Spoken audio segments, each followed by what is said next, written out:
বিড়ি সিগারেটের অভ্যাস যাদের ছেড়ে দেন বাবা, আমার অনুরোধ, রাগ হইয়েন না, আপনি হিম্মত করলে পারবেন চাচা। বিড়ি সিগারেট আগুন, আগুন কোনো মানুষের প্রিয় হইতে পারে না। 2 নাম্বার, না ঠিক কইও না, রাখো। বিড়ি সিগারেট দুর্গন্ধ, দুর্গন্ধ কোন সুস্থ স্বাভাবিক পেশাব পায়খানার দুর্গন্ধ কোন স্বাভাবিক মানুষের প্রিয় হইতে পারে না। ঠিক বিড়ি সিগারেটও দুর্গন্ধ, দুর্গন্ধ কোন মানুষের স্বাভাবিক মানুষের কাছে পছন্দনীয় হইতে পারে না।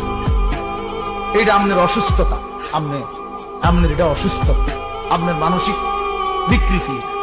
নাহলে আপনি দুর্গন্ধকে নিয়ে প্রতিনিয়ত নাকে মুখে ঢুকাইতেছেন, আগুনকে প্রতিনিয়ত নাকে মুখে ঢুকাইতেছেন, এটা তো অগ্নি পূজকের চিহ্ন হইতে পারে, ইমানদারের চিহ্ন হইতে পারে। আর আমার একটা কথা শেষ, তাছাড়া রাগ হইয়েন না, আপনাদেরকে বলি, 60 বছর